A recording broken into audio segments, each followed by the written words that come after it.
C'è stato un accordo lungimirante fra Comune, Regione e SIS per garantire un'opera compensativa a cui questa città teneva moltissimo, cioè un sottopasso atteso da 60 anni. Oggi il cantiere si sta sviluppando nella sua parte più complessa, cioè la spinta del monolite sotto i binari. Entro Natale sarà pronta un'opera che risolverà i problemi principali della viabilità della città e anche di riduzione dell'inquinamento causato dalle code di autoveicoli. Grandissima soddisfazione perché era richiesto ormai da 50 anni da tutti i cittadini, da 50 anni se ne parlava, ogni amministrazione ne parlava, che fosse di destra o di sinistra non importa, però alla fine noi oltre che a parlarne abbiamo portato a casa il lavoro e questo è importante.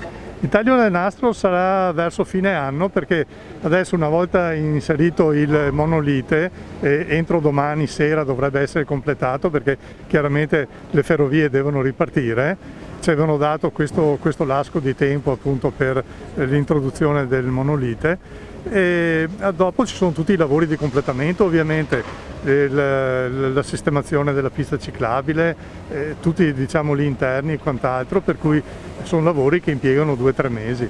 Noi contiamo per la fine dell'anno di aver tutto pronto. Non dimentichiamo che se da un lato la superstrada pedemontana andrà a togliere il traffico pesante dall'asse stradale marosticano, però andrà a generare un nuovo flusso di traffico, in particolare secondo gli studi condotti da Confartigianato di carattere turistico, e Montebelluna è la porta d'accesso al Montello e quindi quest'opera serve anche per gestire meglio i futuri flussi di traffico. Cosa risponde alle polemiche di questi giorni per il cantiere sulla Feltrina? Dobbiamo renderci conto che quel cantiere serve per mettere in sicurezza un cavalcavia dove transitano sia coloro che vengono da altri paesi sia i montebellunesi e quindi dobbiamo ringraziare la Regione per questo intervento. Il sindaco Severin giustamente ha voluto togliere il traffico dalla frazione di Biadene, il traffico pesante, i camion. Adesso stiamo studiando con la Regione la possibilità di usare come bypass un pezzo liberalizzato della superstrada pedemontana veneta. Ma è importante capire che laddove c'è un disagio per un cantiere significa che c'è una necessità importante da risolvere.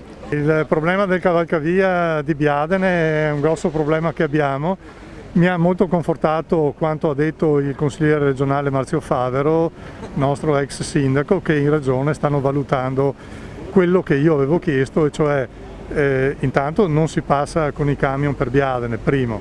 Secondo, di rendere gratuito il passaggio sulla pedemontana veneta per tutti quei camion che ovviamente la devono prendere per bypassare appunto il cavalcavia chiuso di Biadene.